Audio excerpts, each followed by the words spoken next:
Kakan hon sipai Assam Rifle kelapun long ya ke jepni nam ya ke jingdro la simta da ke school of fair naga ne ka thains te lam ingi ya ke bal ai kerteng empathy art exhibition ar arpusan ha all saint hall shillong kane ke jepni nam ke long laisni las dang ha arpu dai tare berkan kut la sai gasni lai pui tare risau arpusan ka phang pedang jong ne jepni nam jong ne jingdro dur ke long ngadon rekat berpi.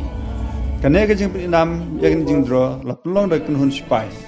Ha kane jing peninam yagi dor bla dro de school pero kalong syapang ke jing dei para briu. Syapang ke me mariang.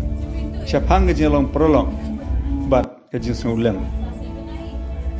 Kibabon ke school ke simata ha kane jing peninam yagi jing dro ke belaisngi. Kibabon ke dei ke school ke bla penyai da ke kun hun spai Assam Rifle.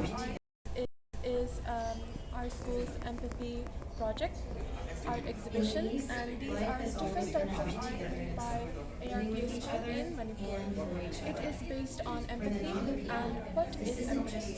As you can see from the paintings here, it showcases what empathy is and what empathy can be in diversity.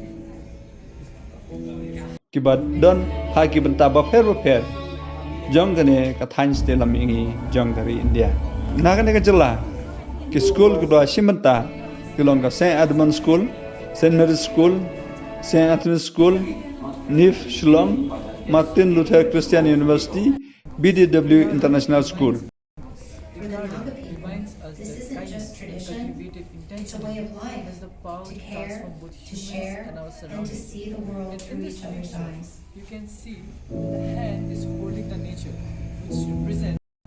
The garden reminds us that kindness, cultivated intentionally, has the power to transform both humans and our surroundings. And in this painting, you can see the hand is holding the nature, which represents that if we walk with nature, it will be a better future. It will build a better future for ourselves and for our upcoming generations.